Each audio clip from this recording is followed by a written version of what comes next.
Assalamualaikum warahmatullahi wabarakatuh. Salam, Om Swastiastu, Namo Buddhaya, Salam Kebajikan. Perkenalkan kami dari kelompok 10 Praktikum Statistika. Kami akan memaparkan hasil diskusi kelompok kami pada laboratorium 4. Kenalkan, saya Raihan Haryo Syafiqi dan NIM saya 23010140244. Halo semuanya, perkenalkan namaku Ignatia Novi Wulandari dengan nomor NIM 23010121140256. Perkenalkan, nama saya Dimas Kabibul Fahmi dengan NIM 2301012114020. Perkenalkan, saya Salsabila Maulina Romawati, NIM 2300121140262. Perkenalkan, nama saya Andika Arsena dari kelas peternakan D dengan NIM 2301121140291. Nama saya Ilham Rizky Nugroho. NIM saya 230010121140245. Sebaran variabel acak diskret. Menurut Darsyah dan Ismunarti tahun 2013, percobaan yang dikatakan menarik apabila terlihat pada hasil percobaan itu sendiri. Besaran-besaran yang menjadikan perhatian dari hasil percobaan didapat berdasarkan pengacakan data atau sering disebut paubah acak yang termasuk di dalam sebaran peluang diskret. Paubah acak diskret merupakan paubah acak yang mempunyai nilai tertentu, didapatkan dengan cara menghitung. Paubah acak tersebut selalu positif nilainya, distribusi probabilitas pada variabel acak diskret. Sebaran variabel acak kontinu. Menurut Nurrahmi tahun 2016, apabila ruang rank Rx berubah acak X merupakan sebuah interval atau kumpulan dari interval-interval, maka X disebut peubah acak kontinu. Peubah acak kontinu X mempunyai fungsi sebaran khusus disebut fungsi kepadatan peluang atau disingkat menjadi FKP. Baik, di sini saya akan menjelaskan tentang distribusi binomial. Distribusi binomial adalah distribusi probabilitas diskret yang dimana jumlah keberhasilan dalam N percobaan, ya atau tidak, berhasil atau tidak, yang saling bebas, dimana setiap hasil percobaan memiliki probabilitas P. Eksperimen berhasil atau gagal juga disebut sebagai percobaan Bernoulli. Distribusi ini sering digunakan untuk memodelkan jumlah keberhasilan atau kegagalan pada jumlah sampel N dari jumlah populasi N besar atau N kapital. Pada penelitian kali ini, maka peluang yang akan digunakan adalah 0,5 karena dalam teori metode binomialnya hanya ada kegagalan dan keberhasilan. Secara langsung, percobaan binomial memiliki ciri-ciri sebagai berikut. Yang pertama adalah percobaan tersebut dilakukan berulang kali sebanyak N kali. Masing-masing percobaan hanya dapat menghasilkan dua kemungkinan, atau hasil yang diperoleh dapat disederhanakan menjadi dua kemungkinan. Hasil yang diperoleh tersebut dapat dianggap sebagai hasil yang sukses atau gagal. Yang ketiga, hasil dari masing-masing percobaan haruslah saling bebas. Kemudian yang keempat, peluang untuk sukses harus sama untuk setiap percobaan. Dalam percobaan binomial, hasil-hasilnya seringkali diklasifikasikan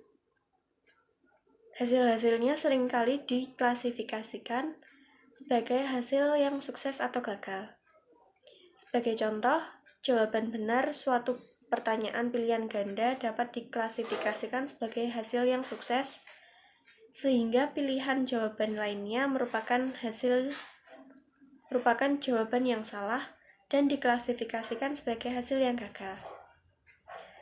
Besarnya nilai probabilitas setiap X peristiwa sukses dari N kali eksperimen ditunjukkan oleh probabilitas sukses P dan probabilitas kegagalan. Rumus distribusi peluang binomial adalah sebagai berikut. Px sama dengan n faktorial dibagi n dikurangi x faktorial dikali x faktorial dikali p pangkat x dikali q pangkat n dikurangi x, yang dimana p adalah probabilitas sukses yang konstantanya 1 dikurangi q, kemudian q adalah probabilitas gagal, n adalah jumlah total percobaan, x adalah jumlah sukses dari n kali percobaan, di mana x sama dengan 1, 2, 3, sebanyak n kali. Sebaran peluang normal. Sebaran normal didefinisikan oleh persamaan fx sama dengan 1 per akar 2pi sigma kuadrat eksponen min setengah x min mu kuadrat per mu kuadrat, yang dimana pi adalah nilai konstan yang bila ditulis hingga 4 desimal yaitu 3,1416. Eksponen adalah bilangan konstan yang bila ditulis dalam 4 desimal yaitu 2,7183. M adalah parameter ternyata merupakan rata-rata untuk distribusi. Sigma yaitu parameter yang merupakan simpanan baku untuk distribusi. Jadi saya akan menjelaskan tentang sebaran peluang Poisson. Sebaran peluang Poisson itu merupakan suatu distribusi untuk peristiwa yang probabilitasnya kejadiannya kecil, di mana kejadian tergantung pada selang waktu tertentu atau di suatu daerah tertentu, dengan hasil pengamatan berupa variabel diskrit dan antar variabel prediktor saling independen. Selang waktu tersebut dapat berupa beberapa saja panjangnya, misalnya semenit, sehari, seminggu, sebulan, bahkan juga setahun. Daerah tertentu yang dimaksud dapat berupa suatu garis, suatu luasan, suatu volume, atau mungkin sepotong bahan.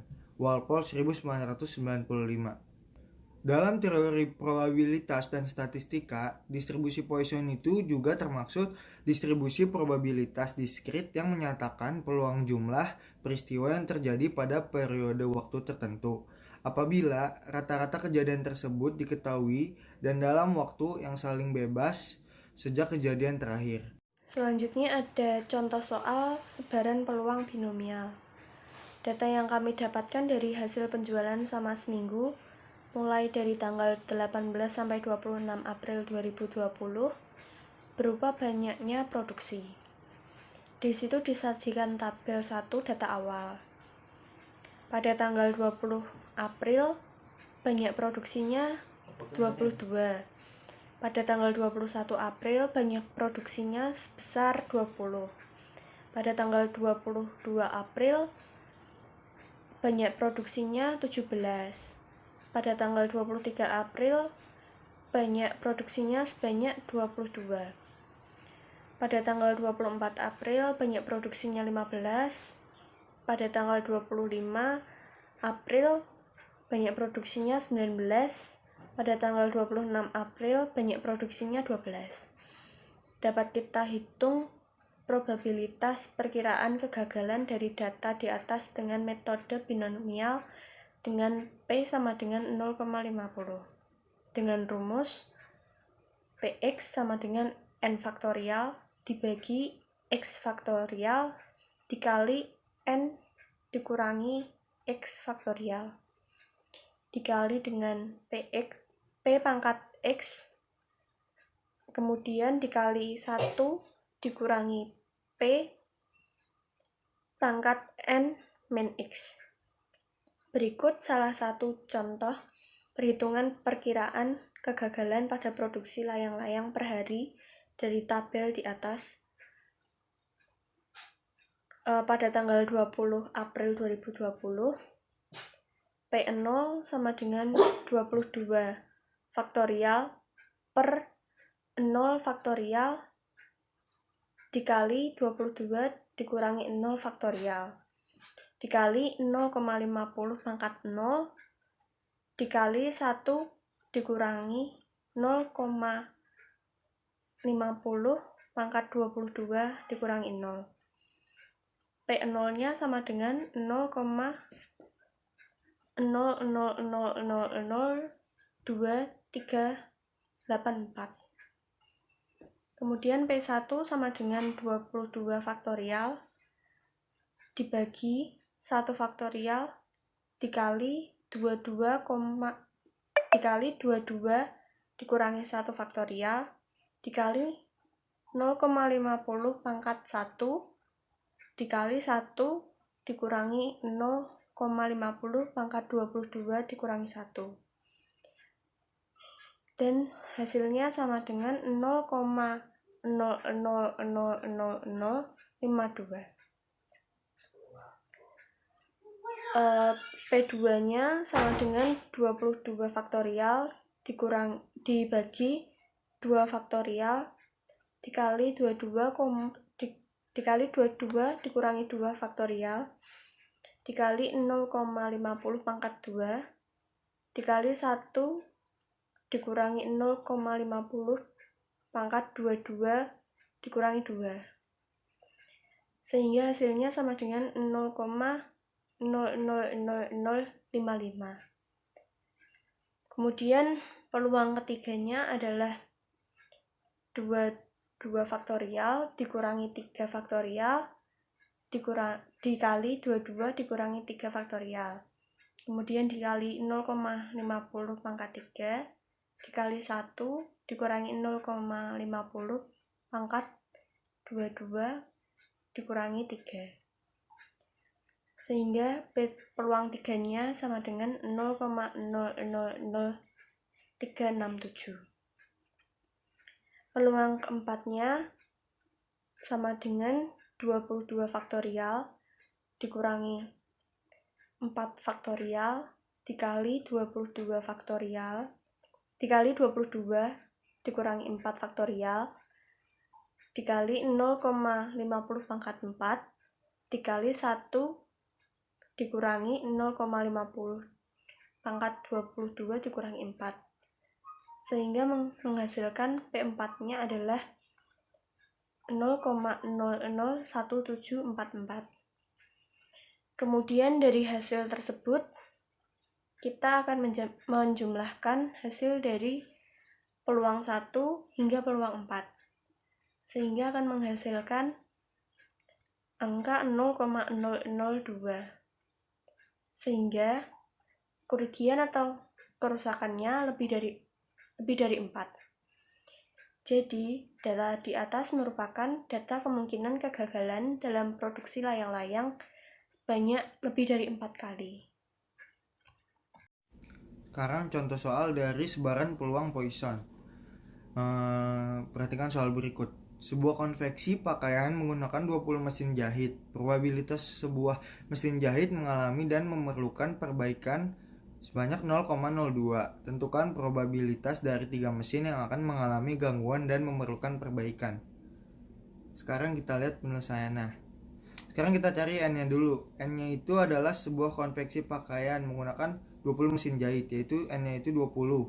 Sekarang P-nya itu 0,02. Terus X-nya itu adalah 3 mesin, yaitu 3. Sekarang kita cari mu. Cari mu-nya itu adalah N dikali P, yaitu 20 dikali 0,02, yaitu sama dengan 0,4. Sekarang P dalam kurung X sama dengan mu pangkat X dikali E pangkat min X dibagi 3. Nah, terus P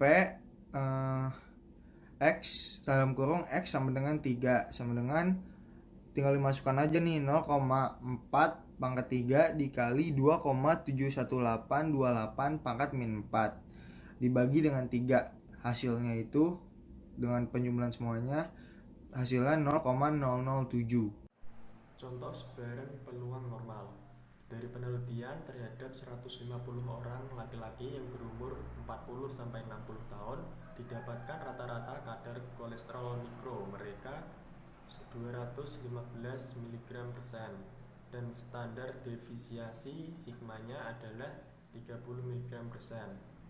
Hitunglah peluang kita mendapatkan seorang yang kadar kolesterolnya kurang dari 200 mg/sen, yang kedua lebih dari 245 mg/sen, yang ketiga antara 200 sampai 275%.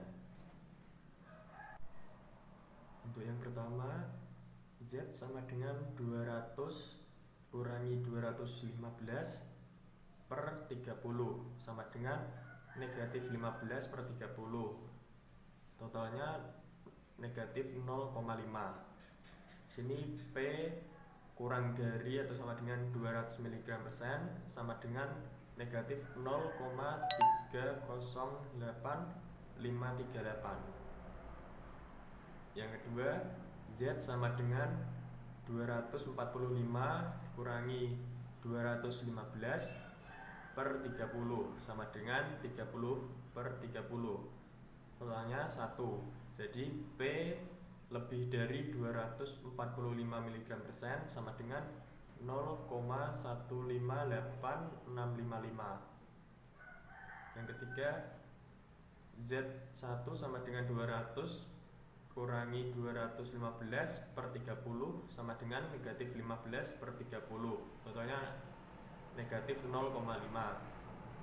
Z2 sama dengan 275 kurangi 215 per 30 sama dengan 60 per 30. Totalnya 2. Jadi P 200 lebih dari X kurang dari 275 sama dengan 0,6687.